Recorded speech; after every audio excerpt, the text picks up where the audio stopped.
The purpose of the first draft is to exist. Once again, I'm personally feeling like I'm going through a slog trying to write scenes, trying to work through a scene, just staring at the screen, going, not sure what to write here.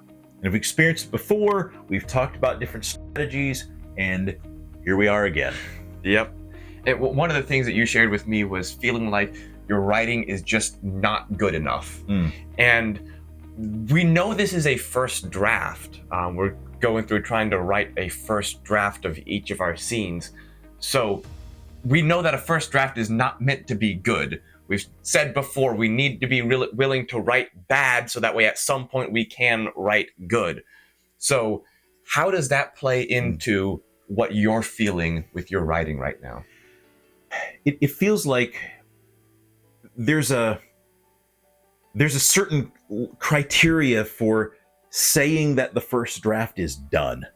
And when I'm going through a scene, I have some bullet points of what needs to be in the scene, and I've written the manuscript part, and then I realize, well, that's not quite right. This scene needs to go a different direction, or we need to convey a certain thing about the character in this scene, or I've come at it from a particular direction and now we've learned something else about the character, so that direction is no longer correct or it's no longer valid. And I have manuscript. Yeah, it's there. The scene has been written in a way, but then I have bullet points that are off to the side, and I realize, well, this part that I've already written, it's wrong. It's not correct. And so there are parts of the mindset of the character, for example, that still needs work, or I know this isn't correct, but I'm not sure what is correct. It's not necessarily the storytelling that is bad. I mean, it is, but that's not the part that makes me feel sloggy. It's the storyline is incomplete, or it's wrong, or there's something at a deeper level that's not quite right in the scene. And I think to some extent we need to be willing for our first draft to have those things that are going to be inaccurate. We need to be willing to kill your darlings, or whatever it is, whatever the phrase is. Yeah. Not sure that one applies here, but. And I'm trying to remember. I think it was Brandon Sanderson. This is a while back that I'm trying to recall what exactly this was. But I think one of his earlier books, he wrote like a first draft and then went back later and like changed a majority of the storyline.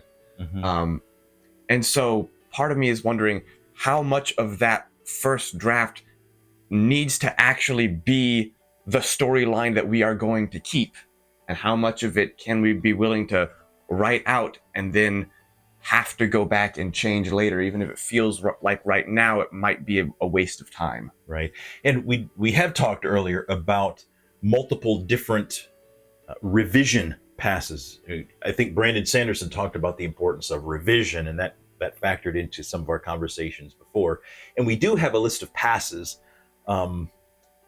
And I think knowing that a future revision pass will include consistency about is this character behaving in a consistent manner with who they are, can give us the freedom to leave some of that uncertainty around who the character is, how they're going to be approaching it. Some undefined pieces of their personality should be okay, I guess, with this first pass.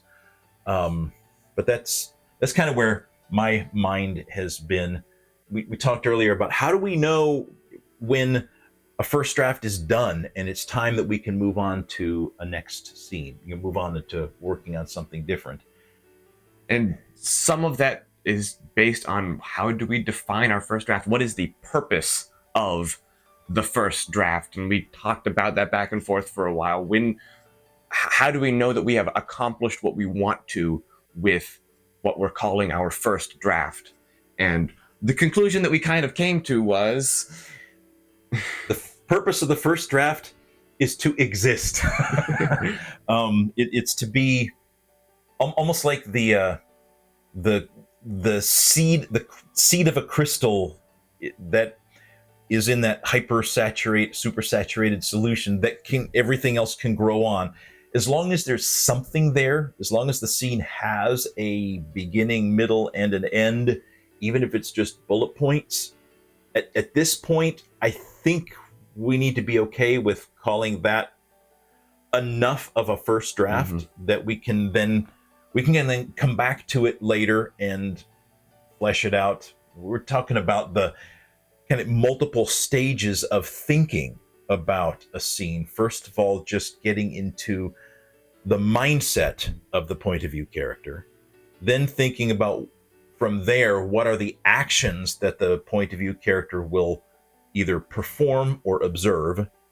And then from there, how do we choose to describe those actions? So just getting the first draft of manuscript text, it already takes multiple layers of thinking through to get there. And first draft actually may not be manuscript text level. It may just be mindset. It may just be bullet points of actions and observations. And we may need to be okay with that. Because just getting into their mind to figure out what is their mindset in this specific time, what are the actions that they're going to take, not even thinking about how do you describe the actions, just figuring out the actions, what they're saying, can be pretty difficult. So that's where we are right now, what we've been thinking through. It's even sub terrible first draft, because it's not even being okay with the first draft not even looking like the text of a manuscript. That's where we are right now. So our question to you is, when you find yourself in a slog and just feeling stuck with what you're writing, what's your strategy to get past it and to make some progress? We look forward to reading your comments, and we will see you again next week.